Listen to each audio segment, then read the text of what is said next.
wartime and peacetime, it's really a difference in the decision-making process. And the reason that I wrote that piece, Wartime CEO, Peacetime CEO, is that in the management literature, it's almost entirely written for peacetime CEOs. Everything you learn about decision-making and delegation and don't micromanage and all these things are very peacetime-oriented in the sense that in peacetime, you're much more focused on the development of the people and the development of the organization over the long term, and the ability for the organization outside of yourself to make higher quality decisions.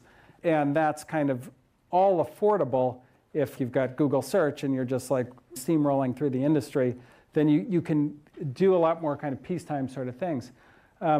On the other hand, right, if you're running out of cash, or if you're like Apple when Steve Jobs first took over and they had 3 weeks of cash left and so forth, that's not affordable in the decision-making process.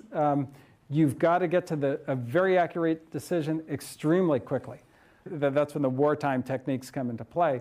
And sometimes in wartime, you end up doing things that actually do undermine the development of the organization, because there's more burden on the CEO to make a much larger number of decisions because accuracy is so important. And the CEO, by virtue of her position, has got more knowledge to make those decisions and more authority, too, to make them definitive and fast and high quality. So that is a lot about what that was about. Andy Grove has a great book called Only the Paranoid Survive, which a lot of you probably have read here.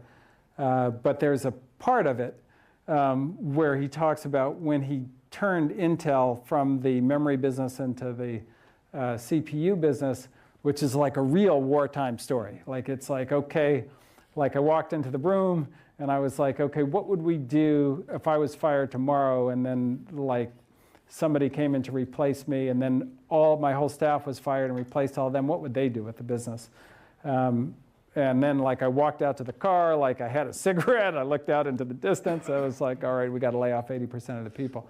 And those kinds of things, they're just not things that you kind of normally encounter in the business education, but in the real business world, that's like most of it. Most of it ends up being wartime, particularly in startup world, like a huge amount of it ends up being wartime. So that's kind of the basic.